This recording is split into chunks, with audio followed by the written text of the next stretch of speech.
यानंतरची breaking news आहे सांगलीमधली। महाविकास आघाडीमध्ये सांगलीच्या जागेचा तिढा आणखीनच वाढल्याचं पाहायला मिळतंय। माझे पायलट विश्वजित कदम असून ते नेतील तिकडे जाणार असा सूचक इशारा विशाल पाटील यांनी दिलाय।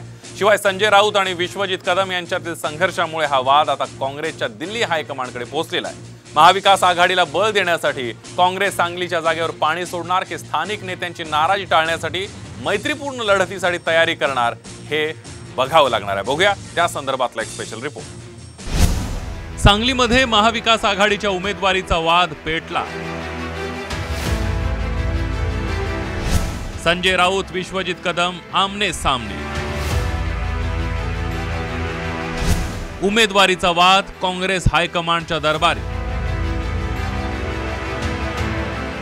लोकसभेच्या निवडणुका काही दिवसांवर येऊन ठेपल्या तरीही महाविकास आघाडीचा जागा वाटपाचा तिढा सुटलेला नाहीये। सांगलीच्या जागेसाठी काँग्रेस नेते विश्वजित कदम आग्रही आहेत, तर ठाकरे गटाचे नेते संजय राऊत हे डबल महाराष्ट्र केसरी चंद्रहार पाटलांच्या उमेदवारीवर ठाम आहेत। त्यामुळे आता उमेदवारीसाठी राऊत विरुद्ध कदम असा संघर्ष पेटला। त्यांचे पायलट आहेत कोणीतरी आणि ते पायलट जिथे विमान नेतील तिथे मी जाईन। आता ते विमान कुठे उतरवतात पाहावं लागेल। ते विमान फक्त गुजरातच्या दिशेने जाऊ नये एवढीच आम्हाला चिंता आहे। पायलट पुन्हा आणि सांगली दोन्ही जिल्ह्यांचा विचार करून पायलट विमान उतरवतील असं वाटतंय का? नाही, अनेकदा विमान भरकटतात आणि गुजरातच्या दिशेने जातात। म्हणजे नागपूर जवळपूर तर ते विमान असं कळालंय नाही, गुजरातलाच उतरू शकतं। संजय राऊत साहेब काय बोलतात त्याच्यावर मला वाटतं प्रतिक्रिया देण्याची आवश्यकता नाही आहे। सांगली जिल्ह्याच्या इतिहास आणि भूगोल, राजकारणाचा आणि समाजकारणाचा ज्याला माहीत आहे महाराष्ट्रात, तो अनेकांना माहीत आहे देशाच्या स्वातंत्र्यापासून। तर जनावरांसुद्धा सांगू शकेल की हा काँग्रेस पक्षाचा या ठिकाणी एक विचारधारेचा तो जिल्हा आहे। आणि मी जनावरं का म्हणतो, कारण शेतकऱ्यांची बरीच जनावरं असतात आणि म्हणून संजय राऊत साहेब कुठल्या अर्थाने काय म्हणतात मला त्याच्यावर टीका टिप्पणी करण्याची आवश्यकता वाटत नाही। तसं माझी आता परिस्थिती अशी झाली आहे की मी ज्या विमानात बसायचा निर्णय घेतलेला आहे त्या विमानाचे पायलट आता विश्वजित कदम आहे।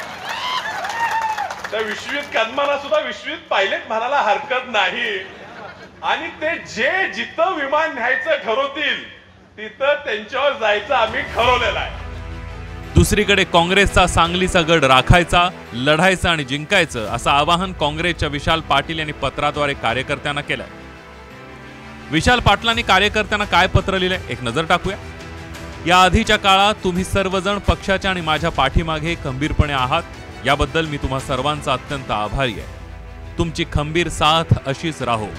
आपणा सर्वांना विश्वास आहे की सांगली काँग्रेसचीच असून काँग्रेसचीच राहणार आहे। तुम्ही सर्वांनी सांगलीच्या प्रगतीसाठी आतापर्यंत दाखवलेला संयम असाच आणखी काही दिवस ठेवा। सांगली लोकसभेच्या उमेदवारीबाबत नक्कीच चांगली बातमी येईल याची मला खात्री आहे। आपल्याला काँग्रेसचा हा गड मोठ्या ताकदीनं केवळ लढवायचा नाही तर जिंकायचा आहे।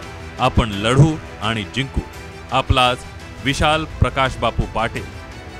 विशाल पाटलांच्या पत्रानं सांगली ठाकरे गट विरुद्ध काँग्रेस यांच्यात मैत्रीपूर्ण लढत होण्याची शक्यता वर्तवली जाते आहे। त्याआधी काँग्रेस हायकमांड सांगलीच्या जागेवर काय निर्णय घेणार याकडे सर्वांचं लक्ष लागलं। विश्वजित कदम और विशाल पाटिल और अपने डीसीसी प्रेसिडेंट वो दोनों तीनों मिलकर मुझे मिले। देखिए, हमको अभी सबको लेके चलने की समय है। उनका श्रद्धा से हम लोग सुने, उनका पॉइंट्स को अपने लिए हैं।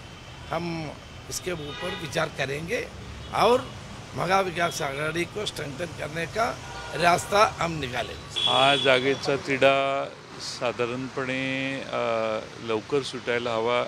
शिवसेना आणि काँग्रेस यांच्यातला संवाद चालू असेल असं मला वाटतंय आणि याच्यात लवकर निर्णय होईल अशी अपेक्षा आहे। सांगलीच्या जागेवर उद्धव ठाकरेंनी चंद्रहार पाटलांची उमेदवारी जाहीर केल्यानंतर काँग्रेस नेत्यांनी नाराजी व्यक्त केली होती। काँग्रेसकडून मैत्रीपूर्ण लढतीचे संकेत मिळत असले तरीही ठाकरे गट माघार घेण्याची शक्यता कमीच दिसते। कोल्हापूरच्या जागेच्या बदल्यात सांगलीची जागा असा सौदा ठरल्याचं संजय राऊत वेळोवेळी स्पष्ट करतात।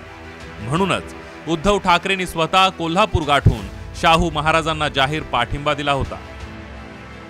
मात्र सांगलीत स्थानिक काँग्रेस नेत्यांच्या विरोधामुळे उमेदवारीचा वाद काँग्रेसच्या दिल्ली दरबारी पोहोचलाय।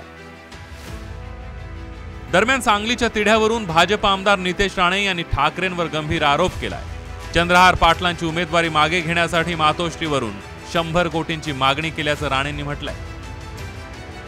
सांगलीच्या लोकसभेसाठी किंवा चंद्रहार पाटलांची उमेदवारी आम्ही मागे घेतो, आम्हाला 100 कोटी द्या, असा प्रस्ताव मातोश्रीवरून ठेवण्यात आलेला आहे